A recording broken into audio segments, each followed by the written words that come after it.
Terrific. Okay. Well, we're going to be, this next hour, zipping through an awful lot of material. I see some of you have notes with pens. Just put them down. You can get the PowerPoint from me afterwards. Just come up and see me. Have a USB drive. I'll slap it over to you. I have about 100 slides I've got to get through. And what we're going to do today, I'm not going to talk so much about the Quran. That'll be tomorrow. We're going to look at how the Quran was put together and what we now know about the earliest manuscripts. Some of you were probably here yesterday when we did the debate on the Quran with Dr. Edip Yüksel. We pretty well destroyed the Quran yesterday. Today we're going to destroy Muhammad and how Islam began. And I say that without any apologies, because I certainly say that at Speaker's Corner. I do this in London, and the Muslims need to hear that we are now finding out an entirely different message concerning Islam from what they've been telling us for the last, not 1,400 years, but 1,300 years. Now, what do Muslims claim? Well, they claim that Muhammad is the last and greatest prophet. They claim that the Quran was his final revelation. Therefore, Islam is the final religion. It's the greatest of all, certainly the Abrahamic religions, and it's the final one of those three. Everything Muslims are dependent on are two things. They're dependent on the book and the man, the book and the man, the book and the man. The book is the Quran, the man is Muhammad. Without Muhammad, without the Quran, Islam falls. And that's why we're spending so much of our energy zeroing in on the book and the man. The same paradigm fits for us. We are also dependent on another book and another man. The book called the Bible, the man Jesus Christ. A bigger book, a bigger man. So that's why, since we start from the same paradigm, we probably understand them better than anybody else. That's why it's important that we engage in this debate. The secular world, the humanist, the atheist, they don't understand what we're talking about. They don't understand the power of one book and one man, like Muslims and Christians and Jews can. So that's why, in some ways, what we're going to introduce today and tomorrow is we should be at the forefront of this discussion. And that's why I want to introduce these two different themes these 2 days. Let's start then with Muhammad. What do we know about him? Well, according to the classical account, and this is what you have been taught, this is what's taught in all our schools, this is what's taught in our seminaries, our Bible schools, well, this is what's been taught everywhere. That Muhammad was born in 570. He started receiving his revelations in the cave, the Hira cave, in 610. From 610 to 622, the next 12 years, he received what we know as the Meccan surahs, which are the latter part of the Quran, from around Surah 20 onto the 114. And then in 621, he is woken up in the middle of the night, told to get on the back of a winged horse called the Burak. He flies up to Jerusalem, and he goes up to the seven heavens, meets God, or Allah, who tells him to pray 50 times a day.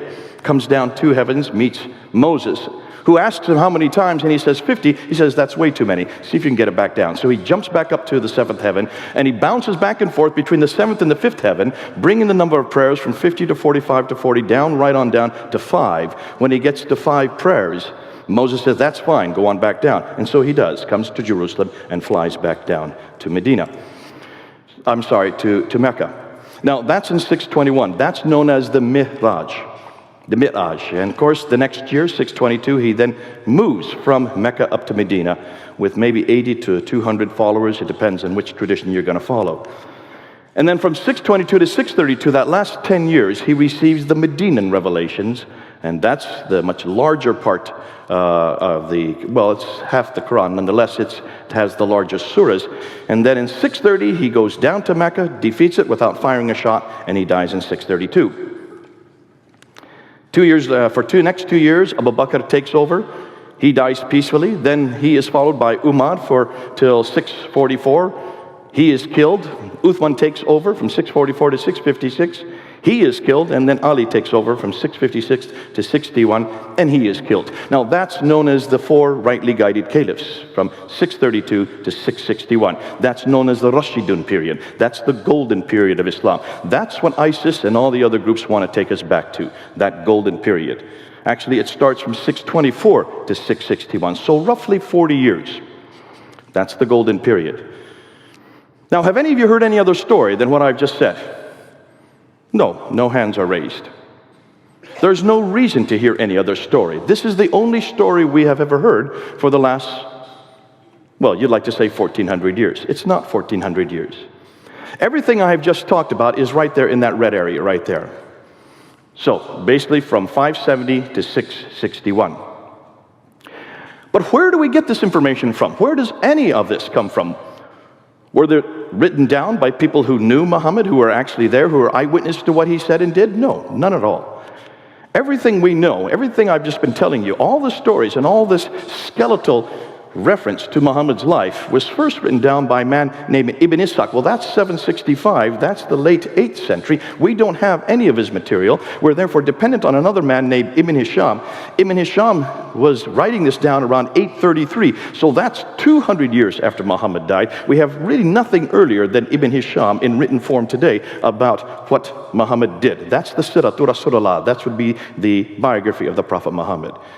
His sayings come quite a bit later. They are first written down and compiled in their final form by a man named Al-Bukhari. He dies in 870. You can see, therefore, this red area here. There you can see Ibn Hisham. That's 240 years after the Prophet died.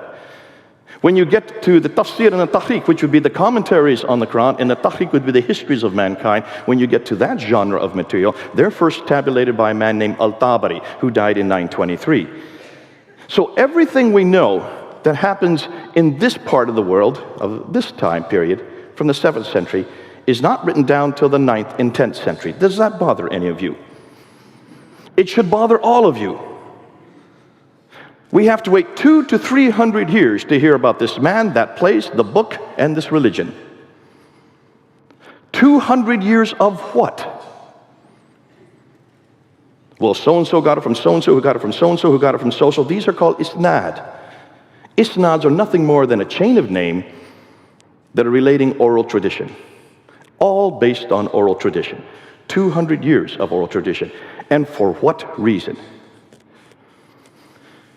Let's look at Jesus. We know quite a bit about Jesus. Another historical figure. We know that the people that were there, actually, we know quite a bit about his life. We have 3 biographies of his life that were written before 60 AD. Matthew, Mark, and Luke. Matthew was actually an eyewitness to what he was writing. Mark and Luke got it from the eyewitnesses. John would have been written much later, about 90 AD. But certainly within 60 years, you have 4 witnesses of Jesus' sirah, what he did, and 4 witnesses of Jesus' hadith, what he said, the red letter part of the gospel account. All written within 60 years, 2 by eyewitnesses and 2 by those who knew the eyewitnesses. We have Paul's letter, which were starting to be written down within 15 years of Christ's death. So you have the tafsir. Paul's letters would be the tafsir. That would be the equivalent, the commentaries of what Jesus said and did, how he applied it to there in Philippi, in Ephesus, in Galatia. The histories would be the book of Acts. The book of Acts would have been written between 52 and 62 AD. That's within 20 to 30 years of Christ's death. So you have the seerah, you have the hadith of Jesus, you have the tafsir of Jesus, and you have the tahriq of Jesus. All 4 genres of what we know as their Islamic tradition. We have the traditions of Jesus written down within 40 to 60 years of Christ's death. Now you do a comparison, and you can see which is better. I'd rather go with 15 to 60 years of Christ's death rather than 200 to 300 years of Muhammad's death. If we were dependent on Jesus Christ, what the Muslims are dependent on, that means we know nothing about Jesus Christ until the 3rd century. And we could not prove his historicity. Can you see what Muslims are up against? And why is it we haven't asked this question before? So the 21st century historical scholars are now asking this question. This is what they're saying. Islam as we know it did not exist in the 7th century, but evolved over a period of 200 to 300 years. The Quran probably was not revealed to one man in 22 years, but likely evolved over a period of 50 to 100 years. The conclusion is that the history of Islam, at least from the time of the Caliph Abdul Malik, 685 to 705, that's his dates, and before, is a later fabrication. Now that's a big thing to say. Let's now prove it, and let's see what they're doing. And this is why they're asking this question. If so much of the history of Islam is written down so late, why did it take so long to write it down? Could these people read and write? Were they not literate? Absolutely. We know that by 642, The Arab world had moved, and these Arabs, I'm not going to call them Muslims yet, you'll see why, these Arabs had taken over Basra, Baghdad, Damascus, Jerusalem, and Cairo, the 5 great cities of the Levant. So within 10 years of Muhammad's death, they already controlled those 5 cities. By the time Abd al-Malik comes to power in 685, they had swept right across North Africa, all the way to Spain in the west, to India in the east, was all under their control. Are you telling me that no one could read and write between Spain and India? Are you saying that there were no literate people in Basra, Baghdad, Damascus, Jerusalem, or Cairo? Was there not a library that was burnt in the 5th century in Alexandria? What are you burning if you're not burning books? What is a library for if it's not books? More than that, it's very clear in Sahih Bukhari, volume 6, 510 and 509, 510, it's very clear that the Quran was written down at the time of Abu Bakr, 2 years after Muhammad's death, between 632 and 634, the first recension. What did they write down? Zayd ibn Thabit is the one credited with that. He was the secretary of Muhammad. How could you be a secretary if you can't read and write? Obviously they could read and write. So why did they not write anything down about this greatest prophet in the history of mankind, this greatest religion in the history of mankind? And what about the Quran? Where is it? We'll get on that tomorrow. What about the biographers? Where did these 9th century biographers get their material from? Sahih Bukhari is related that he was given 600,000 of these akhbars. And of the 600,000, he was to whittle them down and bring them down to only those that were authentic. And so he did that, whittled them down, and brought it down to 7,397. That means he threw out 98% and only retained 2%. Why? Where did he get the other 98% from? And what happened to that 98%? Wouldn't you like to read it? I'd like to read it. I'd like to know what he'd thrown out. Well, that's exactly why the historians are asking this question. Therefore, they're saying, should we trust this material from the 9th and 10th century? And shouldn't we rather go back to the 7th century and find what actually happened? So, let's see what they're finding. Now remember, let's look at a map here so you see what I'm talking about. You can see here's where Islam was up to, the brown area, up until 661. Then it moved right across over up to Andalusia, which is Spain today, and India over here, the Mughal Empire, further that came later on. But that's where they had already controlled by the end of the 7th century, the end of the 7th century by the time of Abd al-Malik, just to get that picture. Now the material that I'm going to be using comes from some of the best, finest scholars in the world today. Men like Dr. John Wansborough, head of School of Oriental African Studies. He was the one that wrote the 2 books that blew this whole question open in the 1970s called Quranic Studies and Sector and Milieu. Dr. Jaron Hotting, who was my professor in 1994. When I first came across it, I did my first debate on this in 1995. We're talking about 21 years ago. I did my debate on this with Dr. Jamal Badawi at Cambridge University. And I used Hotting's material along with Dr. Patricia Corona out of Denmark. In fact, she was my supervisor at that time. I was with her the night before at Cambridge University. And she gave me 10 historical challenges. Those 10 historical challenges are still up on the internet. They're on our debate site. They have yet to be answered. And that was 21 years ago. So that was in 1995 that we started asking these questions publicly. 1995, Dr. Patricia Corona was probably the most devastating woman to go to because this woman reads and writes 15 languages, all archaic languages. How many of you can read and write 15 archaic languages? That's why she's so difficult to confront, because she reads everything in their original language. And a lot of times she does not translate it for our benefit because she does not want Muslims to read what she's translating. She has now deceased as of last year, unfortunately. Dr. Andrew Rippon out of Calgary has probably taken this material and put it into the easiest form, the easiest book to read on it. Dr. Robert Hoyland, another one of our supervisors when he was at Oxford University, at that time he could read and write 18 languages. These people are linguists of the first order, and that's why they're so devastating to be able to confront. Dr. Yehuda Nevo out of Jerusalem, who has done the best work on the early inscriptions from the Negev Desert, of the earliest Arab inscriptions. And in the German school, Dr. Gunther Luning, who has written the best material on the Syriac writings. Dr. Gerhard Prin, Dr. von Bothmer, Dr. Oleg, who are the ones who have taken and done the best work on the earliest manuscripts. Some of their material I'll introduce tomorrow. So we have all of these people are coming out of Europe. They're not from America. These are Europeans, and they're way ahead of us in Europe on this. This is why it's so good to be in Europe, to get their material firsthand, and to be able to work with them, and to talk to them face to face, and to see where they're going with this. And it's going to learn, then there's two books that have come out. One was, did I go past that slide? No. Two new books have come out and one documentary, one by Dr. Tom Holland. Dr. Tom Holland wrote this book in 2012. He took 6 years to write it, going back to all the scholars that I just mentioned in the slide before, and he took the material and tried to put it down into layman's terminology so you and I can understand it. And that's the book came out in 2012 that asked these very historical questions. He then put it into a documentary, just an hour-and-a-half documentary, which you cannot see here in the United States. We can see it in Europe still, but you're not permitted here. And it's interesting because that documentary was shown on Channel 4 television in England on August 28, 2012. It caused such a furore amongst the Muslim community that when they wanted to show it again in November of that year, they could not because of all the Muslims that confronted it. And all he did was to take the conclusions. Well, he didn't even do that. He just took the assumptions from the book. He didn't come to any conclusions. He let the viewers come to their own conclusions. If any of you want that video, I have it on my computer. I can give that to you also afterwards if you have a USB drive. But then another book came out in 2012. Dan Gibson is a friend of some of you here. Some of you know who he is. Dan Gibson is a Canadian.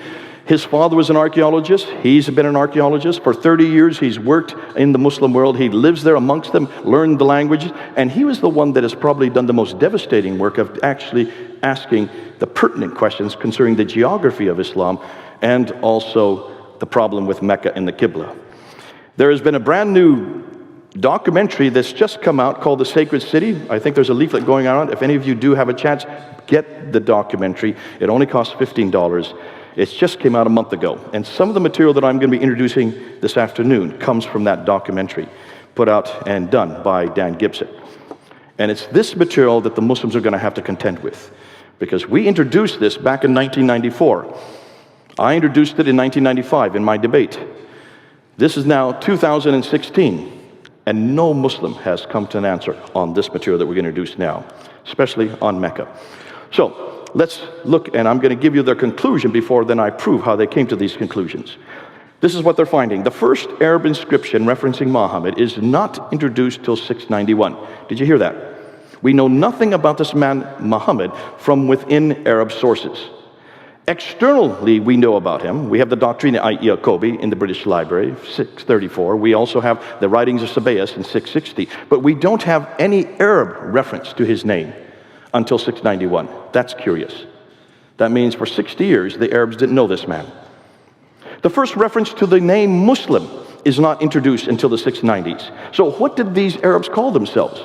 Well, they call themselves Saracens. They call themselves Haggarines from the line of Hagar.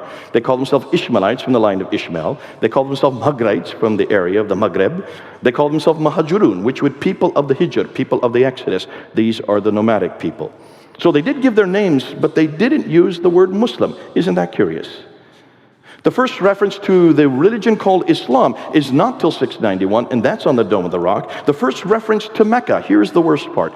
The first reference we can find to the city of Mecca is not till 741. And the first biography of Muhammad does not get written down till 833. Now, let's unpack that. That's an awful lot to take in just a few minutes. Let's start with geography. And let's look at what Dan Gibson was noting. He noticed when he looked to the Quran that there are about 65 geographical locations in the Quran. And over again, this prophet, though it doesn't give him a name, over and over again, it refers to the representative of God, the prophet of God. Over and over again, only 4 times in the Quran will you find Muhammad's name. This prophet, it says, always has this contact, and had over and over again, has contact with people from 3 different tribes. 23 times he has contact with people from Uz. 24 times he has contact with people from the Thamud, which would be the Nabateans. I'm sorry, did I say Uz? I meant Ud. So you have 23 times contact with people from Ud, which is the biblical Uz. 24 times the people from Thamud, which would be the Nabateans. And 7 times these people from Midian, which would be the Midianites. Over and over again, yet here's the curiosity. Take a look and see where the Ud, Thamud, and Midian are. They're way up here. Here's Mecca, way down here. That's 600 miles between them. How could he have daily contact with these people who live 600 miles further north? Unless, of course, he was flying in a jet back and forth every day. You can see the problem immediately. And that's the first thing that he came across. He said, this cannot be. You cannot have this much contact with people from so far away. When you look at the Quranic geographical locations, you will find there are 65 geographical locations in the Quran. We have 110 geographical locations in the book of Luke. 9 places are named in the Quran, 31 places are named in the book of Luke. 600 miles too far north, whereas every one in the Gospel of Luke are correct. But let's unpack it a little bit more. Let's look at Mecca, and this is, I think, is where the most problematic area is. I have yet to find a Muslim that can explain this next part that I'm going to share with you. And we've been bringing it down to Speaker's Corner. We've been introducing it in many of our debates. Muslims will not touch Mecca. You'll see why. Now, what we do know about Mecca, well, we only have one reference to it in the Quran. That's in Surah 48, Ayah 24. Other than that, it's just called the place of the Prophet, or the area of the Prophet. There's no reference other than 48 verse 24. We do know, according to the traditions, that's the tafsir, in the tahqiq, in the hadith, in the sirah, that it's in a valley and that it has a parallel valley, that it has a stream going right through it, that it has a pillar of salt. This prophet, as he goes out in the day, he passes by the pillar of salt, which is referring to Lot's wife, in the morning, and then comes back past that same pillar of salt in the evening. So it must be right outside of Mecca. According to the traditions, this Mecca has fields, it has clay, it has grass, it has trees, it has olive trees. That's curious. Olive trees. And that it has mountains overlooking the Kaaba. The problem is, none of you have been to Mecca, you're not permitted, but if you've seen pictures, and anybody that has been to Mecca, you know it's not in a valley. You know that there is not a parallel valley. There are no mountains overlooking the Kaaba. The closest mountains are about 5 kilometers away.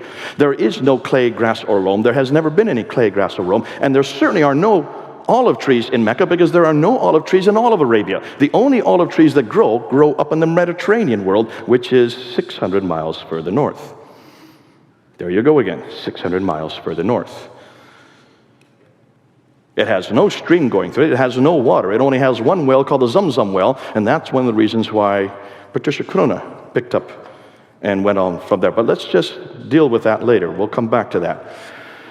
Mecca, we do know, is at the center of Islam. It is absolutely important that Mecca should exist, because what we do know is that possibly it was the first place that Adam and Eve were sent to. Remember, Adam and Eve, according to Surah 7, were up in the Garden of Eden, which is up in space. It was not on earth. And in verse 24, when they were thrown out of the Garden of Eden, they were thrown down, according to the traditions, down to Mecca, which would make it the oldest inhabitant in the history of mankind. According to Surah 21, Abraham was in Mecca. He goes into the Kaaba and destroys the idol. So certainly in 1900 BC, I had no idea Abraham was in Mecca, but according to the Quran, he was. That would mean Mecca would be at least as old as 1900 BC. We know from the traditions that Muhammad was not only a trader, but Mecca was the center of trade, north, south, east, and west. And that's why it enriched itself. That's why it got its importance. We know that Muhammad was born there. Supposedly, he then moved from there in 622. And that it became the center of the Qibla in 624. After 2 years of there, when the Qibla was moved back up to Jerusalem, it was then returned back down to Mecca, according to Surah 2, Ayah 143 to 150. Yet there's only one reference to it, and that's in Surah 48, Ayah 24. Now take a look at this map. What's wrong? What's missing? This is a Byzantine map of the trade routes in green. Where's Mecca on this map? Here's a 7th century Arab trade route map. Do you see what else is missing? It should be right where the question mark is. Here's a 6th century map. Mecca doesn't exist on this map. Here's a 7th century map. Mecca still doesn't exist. Looks like it's still missing on another 7th century map. And yet another 7th century map. Mecca is just non-existent on any map. We can't find it on any map. In the 1st, 2nd, 3rd, 4th, 5th, 6th, up until the 7th century. Dr. Patricia Corona was curious about this, and she looked at this map here, which is a facsimile of what it would have looked like in the 7th century.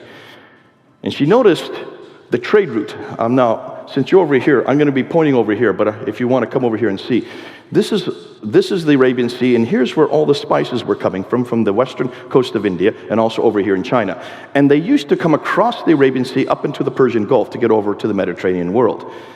Now, Dr. Montgomery Watt is the one that came up with the trade route theory that supported the notion that during the 5th and 6th century, the Sassanids over here were warring with the Byzantines who are over here. The Byzantines and the Sassanids, Persians and Christians, warred for about 200 years, which shut down the Persian Gulf.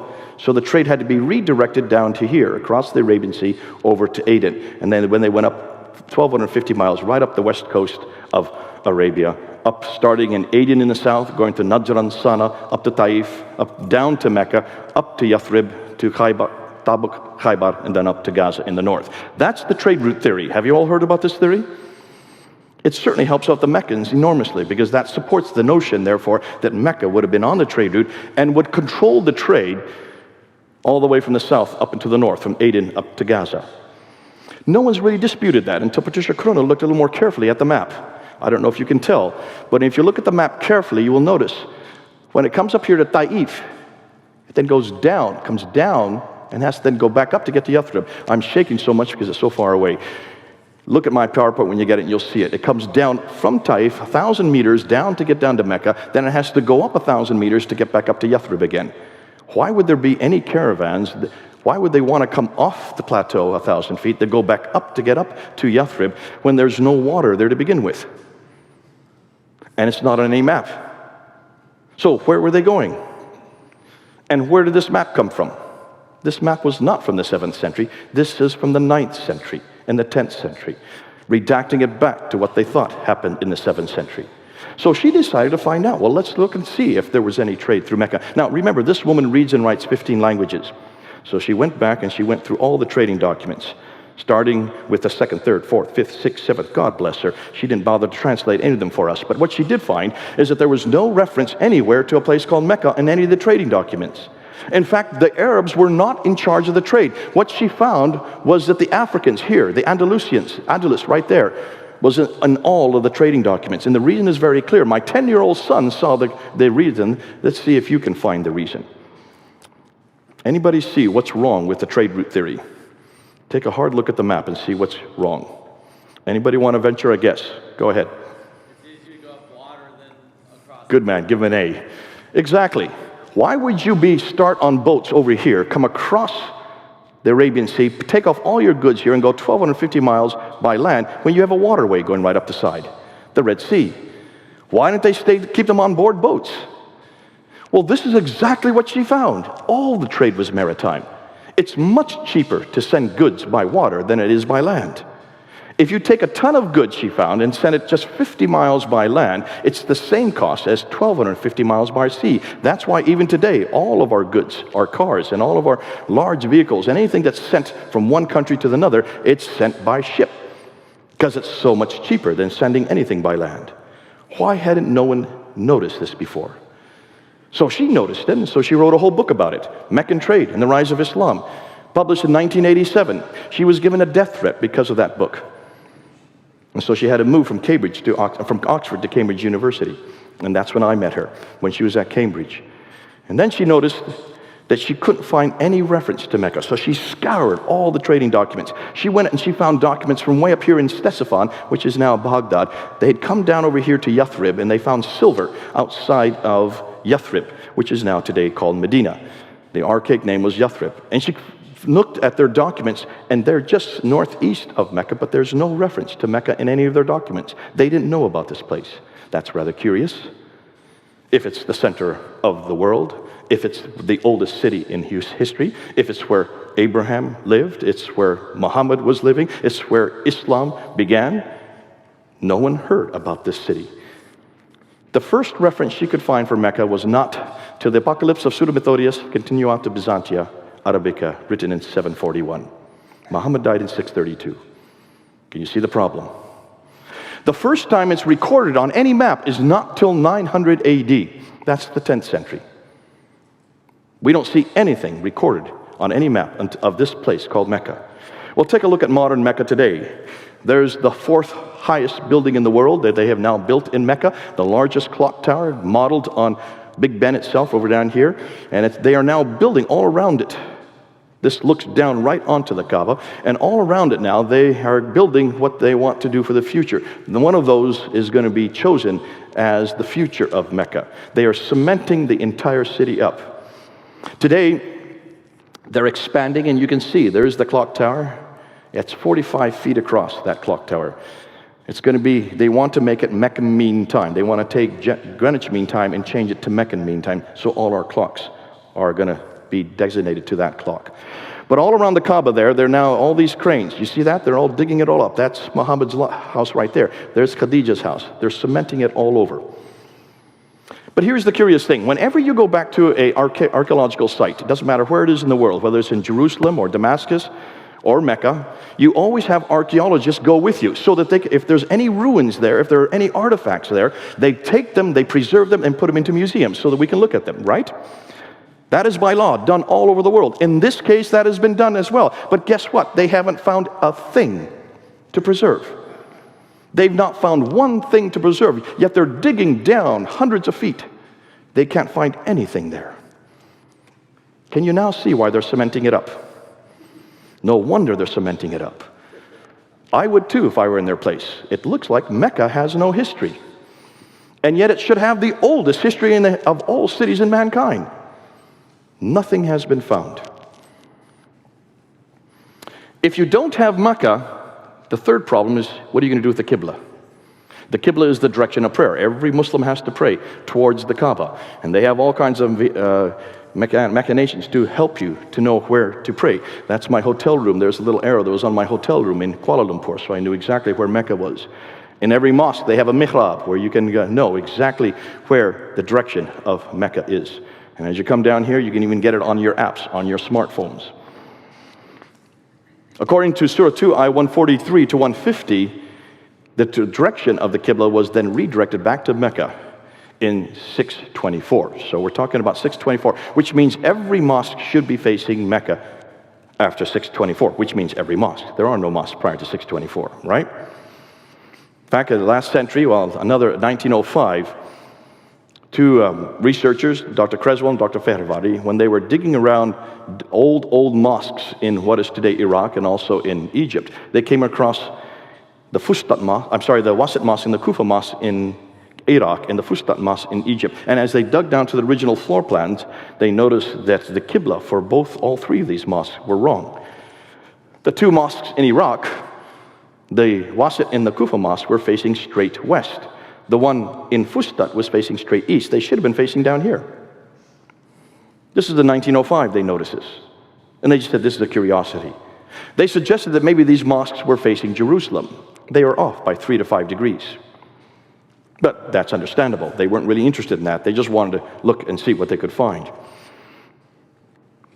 We do know that if we have documentary evidence from Jacob of Edessa in 705, he even admits in the 8th century that it is from all of this clear that it is not to the south of the Jews in the Maghreb here in the regions of Syria pray, but towards Jerusalem or the Kaaba. That's what he thought.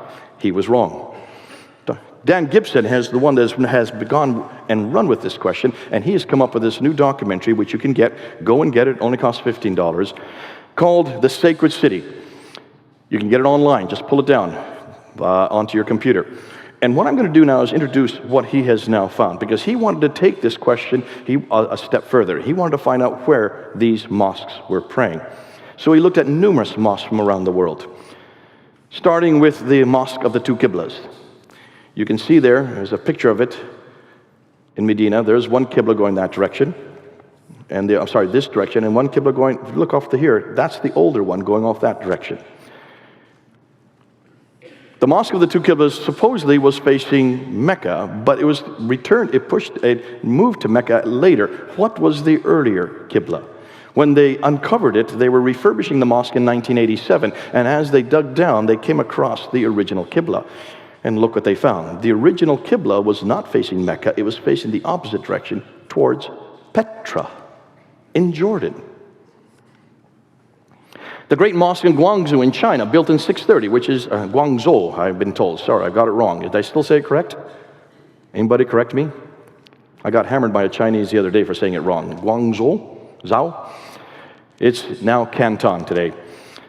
In 630, take a look, it's 12 degrees off. So where is it facing?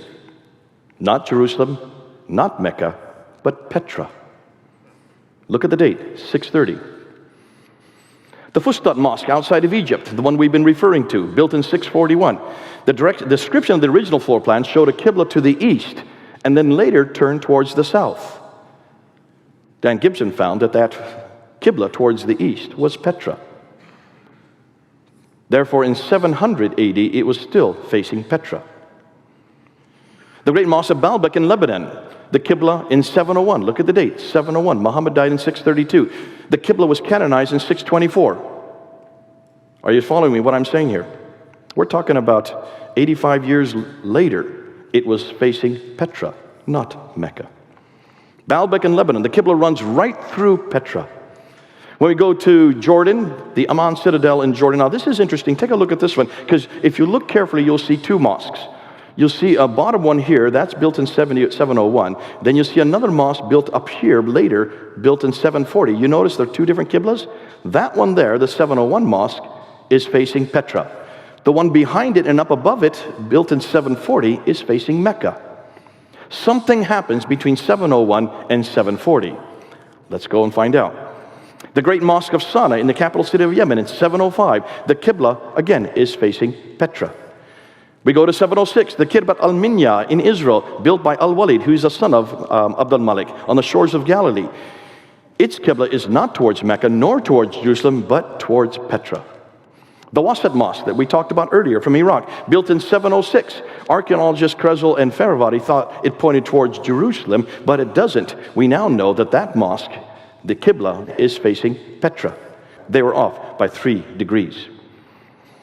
The Al-Aqsa Mosque, now take a look at this one. This is the Al-Aqsa Mosque that's right there in front of the Dome of the Rock. It's built in 706, built on a citadel. But when you look at the entire citadel, both of the Al-Aqsa Mosque, which is here, and the Dome of the Rock, which is up there, when you look at the two of them, you will see that the entire citadel is facing one uniform direction. So both the Dome of the Rock, which is built in 691, and the Al-Aqsa Mosque, which is built in 706, both of them are, in fact, all of the citadel is facing Petra. And it's still facing Petra today. It hasn't changed. The Damascus Mosque in 709, the Qibla is facing Petra. Now we're up in Syria. Staying in Syria, the Mosque of Umar in 720, we're almost 100 years later, and the Qibla is facing Petra. The Kirbat al-Masjar Mosque in the West Bank, we're now in Palestine. 724, we're now almost 100 years later, and the Qibla is not towards Mecca nor Jerusalem, it's facing Petra. The Anjar Mosque in Lebanon, 724. This is a good one because this one was abandoned, so therefore it's preserved well. It's still pretty much the way when it was abandoned. And when you look at the Qibla there, you will find that the Qibla is facing directly towards Petra there in Lebanon. Notice how up to 725, all of the Qiblas are facing Petra and uniformly facing Petra. Muslims have tried to come back to me and say, well, they just didn't know their direction. They were not sure of the fact because it was all desert area. I said, these are people that did not have roads. They had camels. And when you're on camels in the middle of the desert, you better follow the stars. You better know your direction, otherwise you die. These people certainly knew their direction. What's more, why is it that uniformly every one of them is facing Petra? Uniformly, they're facing Petra. There you can see a backed up view as what we're talking about. Now, interestingly, when we get to 728, the Qiblas neither face Petra nor Mecca. That's a curiosity. And then finally, we get the first mosque that we have been able to find that's facing Mecca, and it's not till 731. And it's as far away as in Banbor in Pakistan. Pakistan, Zindahad. When you go back and you look there, you will see that it is Pakistan that finally gets it right. But the Mushta Mosque is an Umayyad mosque. That's interesting, because it was built in 743. Another 20 years later, and it's back to facing in Petra again. When you get to North Africa, there seems to be a real confusion. Here's the Ribat Fortress in Susa in Tunisia, built in 771. It's not facing either Petra or Mecca, it's facing straight south. The Cordoba Mosque in Spain, it's not facing Petra or Mecca, it's facing straight south. Again, much like the one in Kirawan that you have in Tunisia. Look at the date, 817. The Qiblas were canonized in 624. We're almost 200 years later, and it's still not facing Mecca. So, his conclusion, all the Qiblas were facing towards Petra until 725. There was a confusion for the next 100 years, and then the Qibla was not finalized towards Mecca until 822. That's 200 years too late. It takes them 200 years to finally canonize the Qibla towards Mecca. So, what's the significance of Petra? Well, take a look at that trade route map that I showed you earlier. What's at the center of all the trade? Petra is at the center of all the trade. What also is significance of Petra? It was the sanctuary of the Umayyads. The Umayyads used Petra as their sanctuary. Remember, they came into power in 661, and they were in power until 749. So, roughly 80 to 90 years they were in power. Those of you who have been to Petra, you will notice it is the center, is a city of tombs and temples. It is the center of the Nabatean kingdom. The Nabateans are the one that give us Arabic. Arabic comes from the Nabatean script. The Nabateans were there in Petra was as their sanctuary, and that was their sanctuary from the 2nd century BC. They were one of the great powers in the early years. And when you look at Petra, you will notice that it's in a valley, exactly like the Quran says. It has a parallel valley, just like the traditions say. It has a stream going through it. It has fields, trees, grass. It has clay. It has loam. It has olive trees. It's near that pillar of salt. If there was a pillar of salt, it would be near Petra. Petra has all the items listed in the Quran and also the Islamic traditions. Thus, could Petra be the place they are referring to? When you take a look at where Ad, Thamud, and Midian are, they're all around Petra, not Mecca. They're 600 miles further north. Significance of what we're saying? Nothing is known of Muhammad until the late 7th century from within Arab sources. His biography, the Sirah, sayings, the Hadith, don't appear to the 9th century. His city isn't referred to until the mid-8th century. Thus, much of what we know of Muhammad is written down hundreds of years later and hundreds of miles away. It looks like nothing more than a redaction by Abdul Malik. So, what are the conclusions by the historians? Islam and the Prophet's life as we know it was not derived from the 7th century, but evolved over a period of 200 to 300 years and then redacted back on the Prophet's life and compiled in the 9th century. Now that's what they're saying. New books and documentaries are being published and question the classical account of Islam's beginning. And the questions are these: why are there no Muslim sources for 200 years? That's the billion-dollar question. Why do the claims they make not fit the historical record? Why are the geographical references so few and confusing? Why do they all seem to be much further north, 600 miles further north? Why are there so many references to vegetation which would not have existed in Mecca? Why is Mecca not even mentioned until 741, nor included on any map until 900? Why is Mecca not on the trade route? Why are all the Qiblas facing Petra for the first 100 years? Then there's a confusion for the next 100 years, and they're not standardized to Mecca until 822, 200 years too late.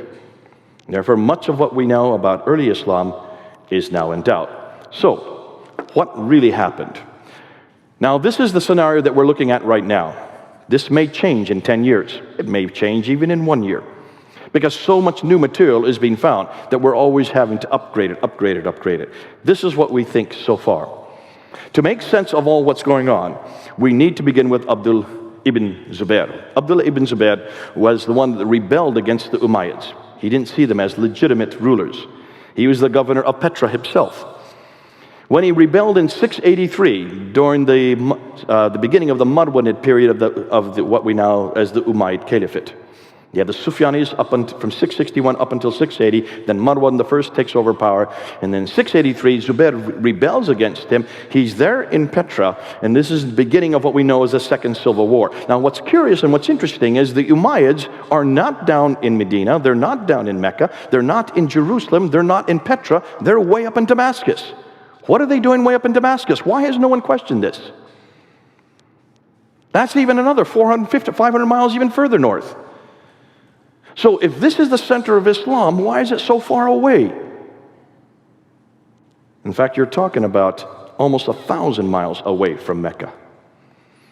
It's obvious that people haven't asked these questions because these are damaging questions. And that's why we're asking them now. And you can then understand why Zubair, when he then rebels against the Umayyads, he's got to leave Petra. So what does he do? He destroys the Kaaba, and then he takes the black stone, which is in Petra. There is documentation that it's been there for many years. Wherever the black stone is where God's presence is. He takes the black stone, leaves Petra in 683, and flees down to the south. Where did he flee to? Looks like he fled to Mecca. The Abbasids, meanwhile, who are headquartered up in Kufa and in Baghdad, further to the east, they do not like the Umayyads. They have always had a problem with the Umayyads. They then come alongside Zubair. Zubair is then killed by the Umayyads, and so therefore, you have two different groups who now have two different Qiblas. One towards Mecca and the other towards Petra. Now, let's now go back to Abd al-Malik, because this is where it all comes and it gets fleshed out. Abd al-Malik is the Umayyad Caliph. He's already having problems with Zubair. He's killed Zubair, in fact. He's got to establish his ascendancy. So what does he do? In 691, he plants a huge building right in the middle of Jerusalem called the Dome of the Rock. You've seen it, those who've been to Jerusalem. It stands out. It's a beautiful building. You can see it from all over Jerusalem, with that beautiful golden dome. That's built in 691. He needs to create an identity. He needs to create his own Arab identity. Now remember, when the Arabs who then took over the Sassanid world and also the Byzantine world, which they had done by 642. They had run over Basra, Baghdad, Damascus, Jerusalem, and Cairo. They took over these 5 great cities of Levant. They were all nomadic. They were not urban people. That's why they did not live in those cities. They lived outside the cities in garrison towns. But someone had to run the cities. Well, who are they going to let run the cities? They're going to let their cousins from the Abrahamic race, the Jews and the Christians, who were well educated. They were already living in the cities. So they let them run the cities. They became what they call mawalas or mawalis. As long as they ran the cities, the Arabs then benefited from all the produce. They didn't have to run it themselves, and they could continue to conquer. And that's why they then moved right across North Africa, all the way to Spain, and moved the other direction to India. They were busy conquering, and they kept the Jews, primarily the Jews and the Christians, to run what they conquered. But the problem is this. The Jews and the Christian had a prophetic line. The Arabs don't have a prophetic line. The Jews and the Christians were the ones from which all the prophets came to. Therefore, they had a strong identity. Where was there an Arab prophet? So by the time, 40 years later, by the time Abd al-Malik comes to power, he is known as the Great Arab Reformer. We've known this about him. Everybody knows him as the Great Arab Reformer. He is the one that introduces Arabic as the international script. Now, up until that time, all the caliphs had used coins. They had coins that were like the dinar that you see here. Take a look at the dinar. That's the Byzantine dinar at the top. And when you notice, you'll see the emperor with 2 retainers on either side. On the back side of the dinar is the Byzantine cross. The Sufyanis, or the Umayyads, take the same coin because they still want to use the same type of coinage. And instead of using the emperor, they put themselves, the caliph, with 2 retainers. On the back side is the Byzantine cross with the crosspiece taken off. These are all from the British Museum. So they retain images of themselves. Since when is Islam allowed to have any images? That's anathema, is it not? When Abd al-Malik comes to power, he has a coin like this. That's a coin of himself with a large sword, and there's the Byzantine cross, or half the Byzantine cross. He then throws that out, and in 691 introduces these coins. He takes off the images and introduces script. And what do you think's on that script? The Shahada. This is the first time we see the Shahada. This is the first time anywhere that the Shahada is introduced, in 691. Are you getting me? Are you following me? That's not all he does. He then builds the greatest structure of its day, the Dome of the Rock, built there in Jerusalem. But take a look at where it's built. It's not just built anywhere. Who controlled Jerusalem, and who's the great power that he's up against? The Byzantines. He's up against the Byzantines. He doesn't care about the Sassanids because they are pretty much destroyed and they don't have a common ancestry. But he does have a common ancestry with the Byzantines because they have the prophetic line. So what are you going to do? You're going to build the greatest structure in the history of mankind, slap it right there in Jerusalem, but you're going to put it up on a hill above the Church of the Sepulchre, which is the centerpiece for the Byzantines. There you can see the Church of the Sepulchre across the valley and the Dome of the Rock. It's built above it to get one-upmanship. Are you getting that? And then he faces the Dome of the Rock towards Petra. Where's the sanctuary? So now you've got the biggest building, the best building, but to understand what's going on, you want something that's larger and more prominent than the Byzantines, the holiest city for the Jews and the Christians. Therefore, why not build this in Damascus? Because he's building it where the Byzantines have their holy place. And he says, we have the next holy place. And this is where, of course, if we now ask any Muslim today, what happens there? They say, this is where Muhammad went in the middle of the night on the back of the wing holes called the Miraj that I introduced earlier, and that's where he went up to the seven heavens. If that's the reason why the Dome of the Rock was built, then why is there nothing written about it? Look at all the ambulatories. Go look at all the inscriptions on the inner ambulatories. That's the only original part of the buildings that exist today. The building has been destroyed and rebuilt 11 times. If you look at the original ambulatories, you will notice that there are inscriptions up there. Take a look at those inscriptions. There's nothing at all written about the Miraj. So what's written on them? Well, notice what's written on them. O people of the Scripture, do not exaggerate in your religion, nor utter not concerning Allah save the truth. The Messiah, Jesus, son of Mary, was only a messenger of Allah, and his word which he conveyed unto Mary, and a spirit from him. So believe in Allah and his messengers, and say not three. Cease. It is better for you. Allah is only one God. Far as it be removed from the transcendent majesty that he should have a son. Surah 4, Ayah 171. This is the first Quranic material we can find. The first Quranic material is introduced on the Dome of the Rock. That's Surah 4, Ayah 171. Who is it against?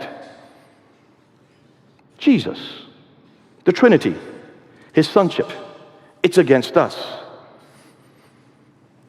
Praise be to God, who hath not taken unto himself a son, that's against Jesus, and who hath no partner, that's against Jesus being the partner of God, Surah 17, Ayah 111, and then Surah 112, there is no God but God, there's the Shahada, there's the beginning of the Shahada, there is no God but God, he is one, he has no associates, that's against Jesus Christ, say he is God the one, God the eternal begotten, besought of all, he begetteth not nor was begotten, that's against Jesus Christ again, and there is none comparable unto him, Muhammad is the messenger of God, that's the first time Muhammad's name is introduced.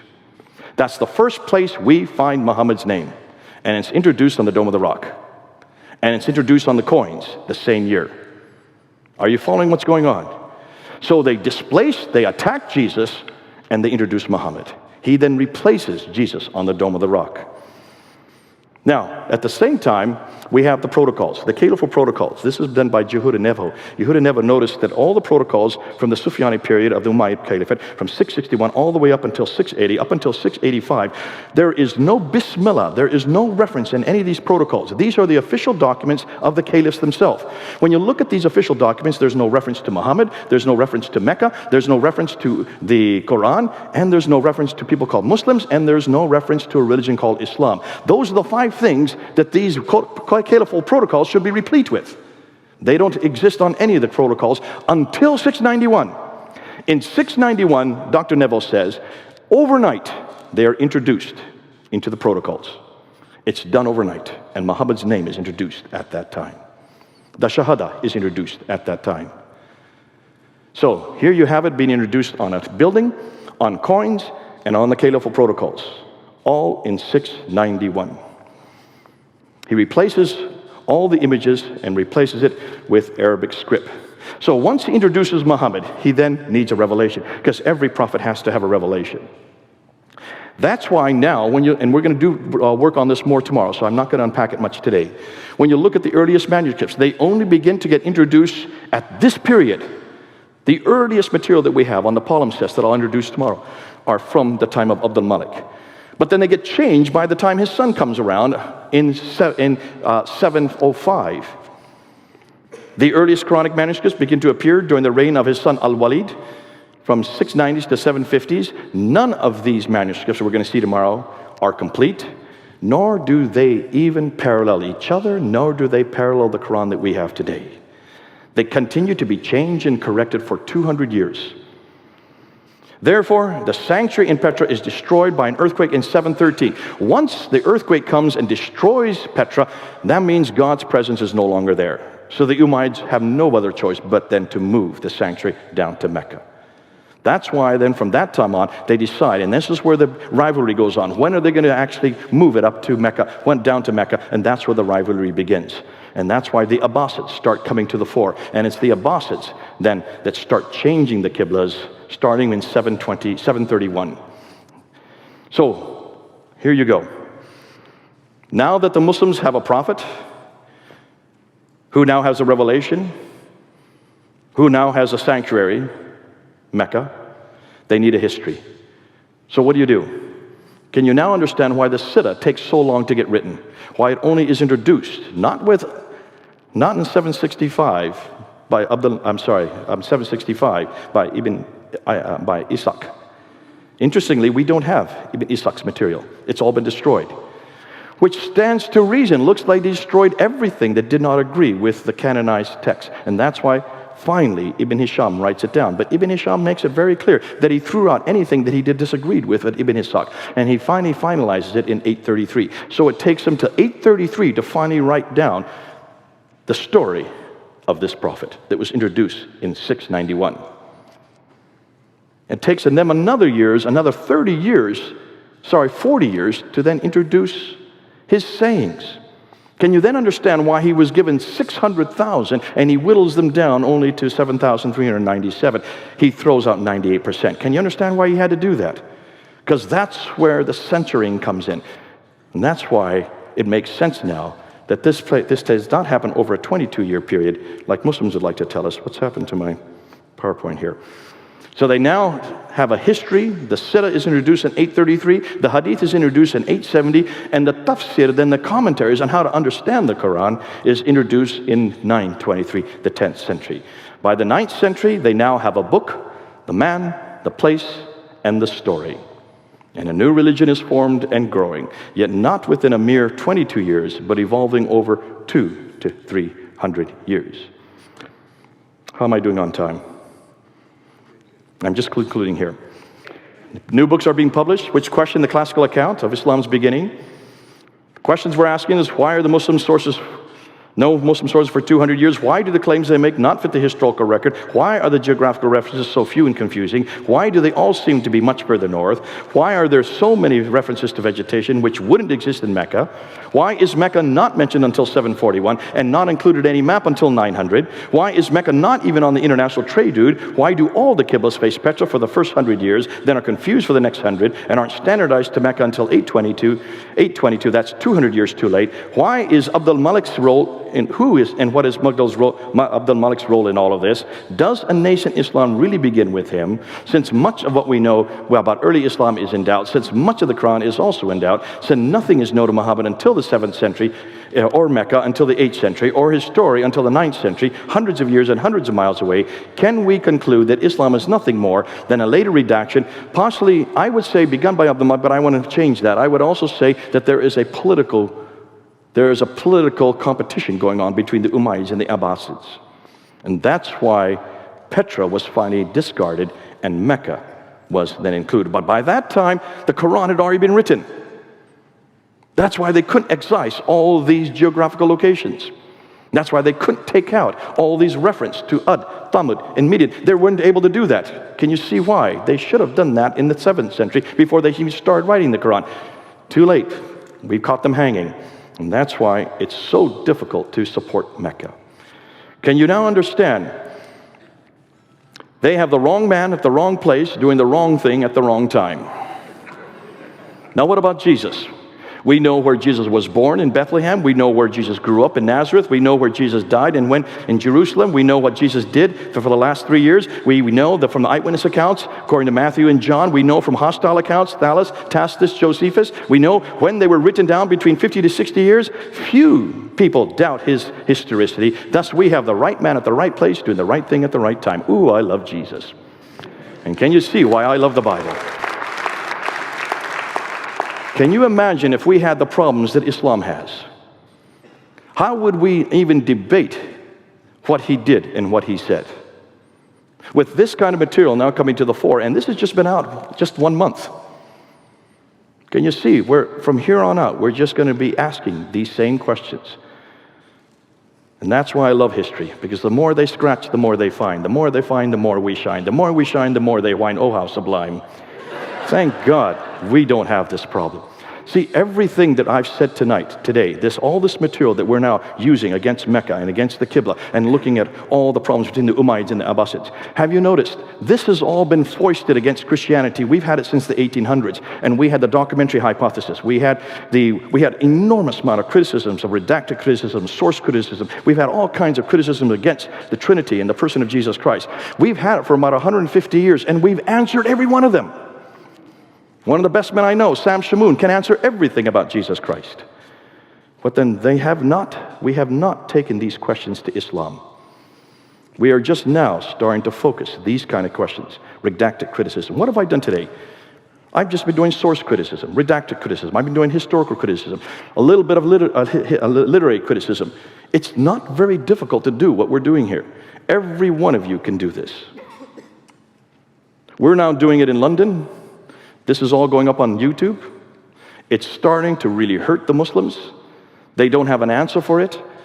See, when this was brought out in Tübingen there with Wellhausen back in the 1800s, it decimated the church by 1905. By 1905 in Europe, all the churches were destroyed, most of the churches, not all, because of Darwinianism and because of historical criticism.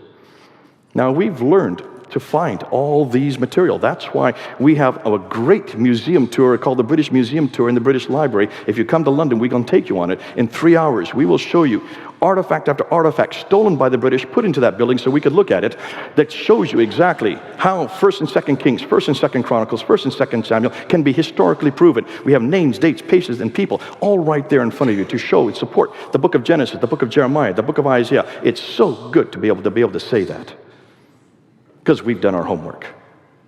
Where are the Muslims going to go to find these kind of objects?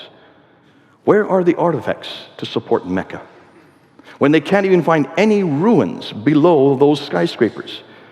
Those skyscrapers are digging up nothing but sand. And that's exactly what Islam is built on. Nothing but sand. Thank God we're built on a rock. And that's why the rocks, if we don't cry, the rocks are going to cry out for us. And that's why we just need a fallback in the safety of our Lord Jesus Christ, and know that He is putting the rocks in place and putting the tablets and the murals and the stelas so we can support what we know. And that's why I love my Bible. And that's why I love Jesus Christ. Good. Any questions you may have?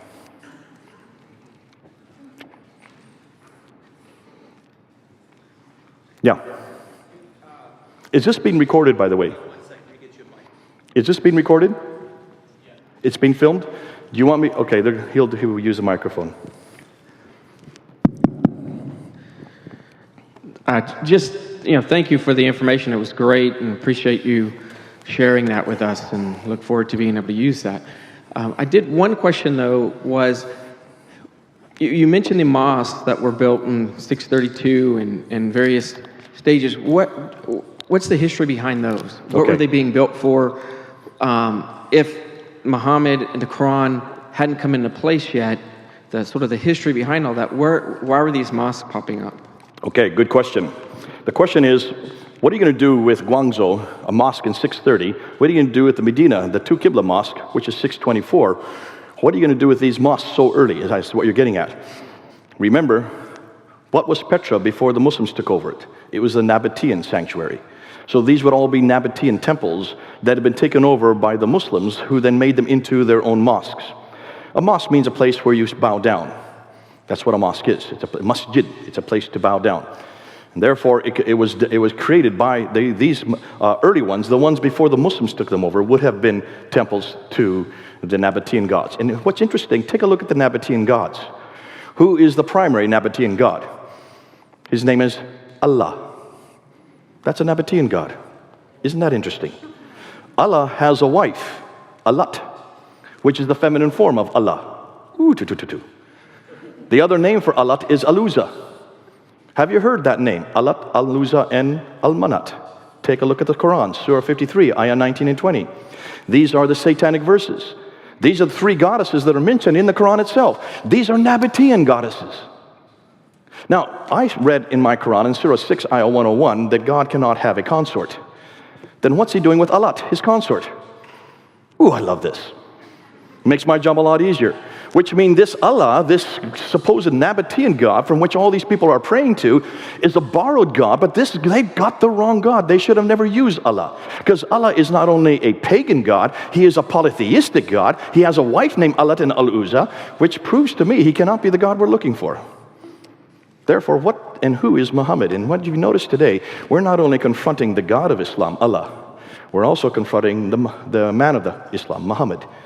Because after everything you've heard today and what you're going to hear tomorrow, those who were at the debate yesterday, the ones who were here yesterday, did you hear what we did with the manuscripts? We've pretty well destroyed any notion that the Quran existed before the 8th century. And if the Quran it doesn't exist until the 8th century, then who in the world is Muhammad? And what's his purpose? And in one fell swoop, we're destroying Allah, Muhammad, and the Quran all at once. And without Allah, Muhammad, and the Quran, what is Islam? Ooh, I love it. And that's why these are good questions, but remember, it all fits to the historical record. And that's why the documentary evidence fits the archaeological evidence. Tomorrow we're going to see it also fits the manuscript evidence. It's all fitting to one piece. And that's why I would say these mosques were temples, which then became mosques, but they're all facing Petra, the Nabatean kingdom, where Allah comes from. Didn't they find some Qurans that were actually too early?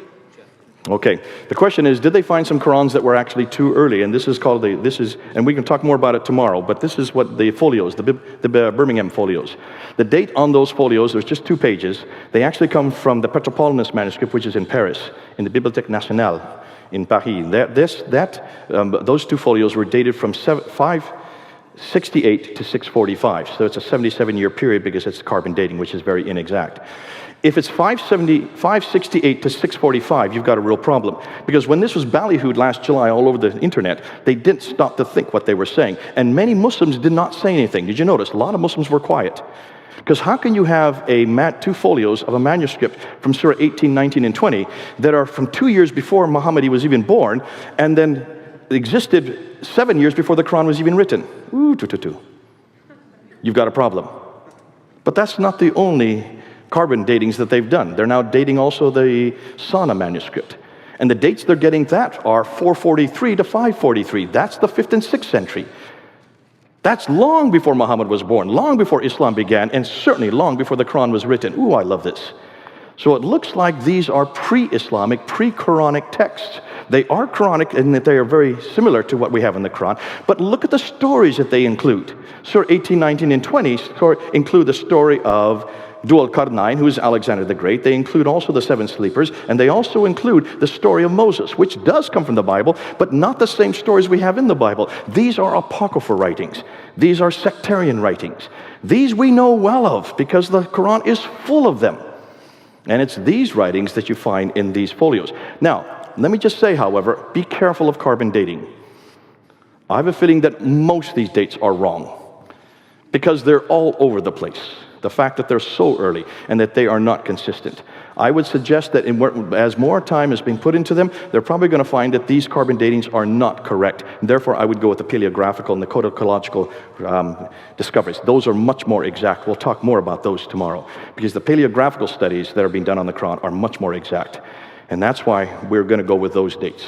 Nonetheless, either way, Muslims have it wrong, because this means the Quran existed long before Muhammad. Muhammad had nothing to do with it. And the paleographical studies say the Quran existed long after Muhammad. Muhammad had nothing to do with it. So either way, Muhammad had nothing to do with it. We got them coming and going. Any other questions?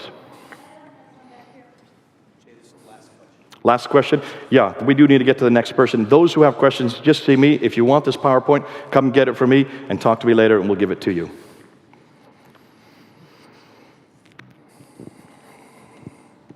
Jay, there are many people that question, such as Tori, about why the name Islam was chosen. And in Arab poetry, as well as the earliest copies of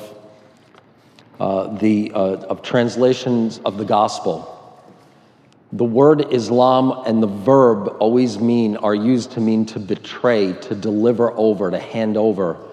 And the verb form itself is used repeatedly for what Judas Iscariot did to Jesus. And the stuff that you presented about the Dome on the Rock fits in very well with this idea that the word Islam means betrayal as opposed to submission. Good man. Wow, I've not heard that before. Who are you? Yes, Adam, that's a very good. Did you all catch that? So it is betrayal. The root, every Arabic word has three-letter root, the consonantal root. And so you're saying that is betrayal. It's not submission or subservience. It is betrayal, which is what we seem to be finding with the Dome of the Rock. We'll go with that. We'll see how much we can come with it, and we'll ask certainly the other scholars and see if that works. Thanks a lot, Adam, for that. God bless you, people. If you want to see me more, come and see me, and we'll give you the PowerPoint so you can have it.